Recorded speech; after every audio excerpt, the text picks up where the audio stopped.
it's kind of fun to get started. And as you know, Randy has asked us to kind of record one of our Triad things as a way to share with other people what the Triad experience is like. And when I realized the timing of our schedules to get together, wow, did it make perfect sense? Because with this month being Community of Believers, well, here we are, a community of believers.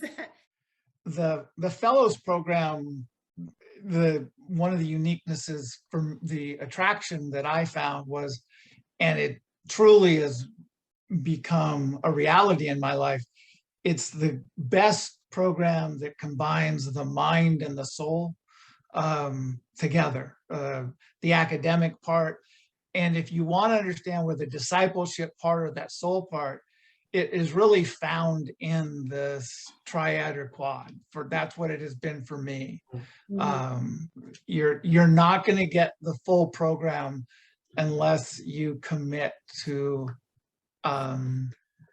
doing this part of it. It's not just taking the C.S. Lewis fellowship books 1, 2, or the life, faith, and writings of C.S. Lewis, whatever you might be studying. It's not just taking that off a shelf and then reading that all together. That's not the program. The program is doing that and then interacting at the monthly meetings. But I think even more importantly for me is in the Triad meetings. Yeah, no, really well said. And I was going to grab something for my book and I can't find it, so I will let that go. But it is that was exactly the heart of the founders. For that to exist, and they knew it. And so I do think that for people that are trying to figure out, is it okay to skip over this part of it? Kind of, no, really. Yeah. It's part of the time commitment. Absolutely. Who I am, my identity is not based on my history.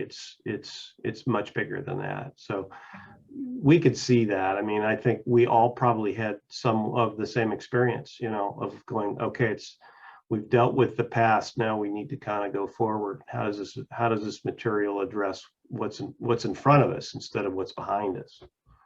No, you're so right. And it was what was so great about you guys. And look at me, I won't cry, just so you know, I'm not going to cry.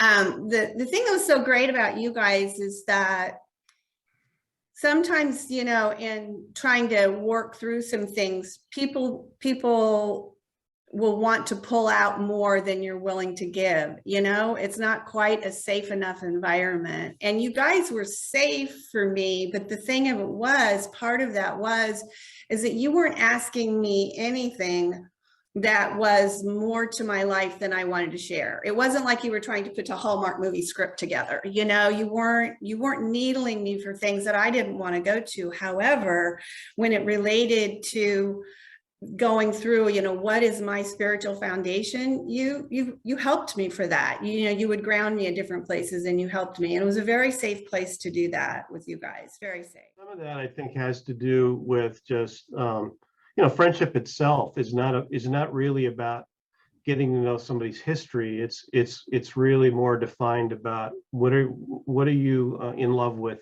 together. And along the way, you discover little quirky things about people, or you do discover their history, or things about them that aren't necessarily the most urgent things to know. And so, I think in navigating through that, we were all focused in on the same, content, and it was bigger than our histories, right? It was bigger than just some individual path that we've all, had a journey, and it eventually comes out, but it comes out in a very natural way. 4 years. You got to, this is off track, but you got to come and look at my garage. The trouble right now is my wife. I was always attentive to my garage because at some point I knew I might have to live there.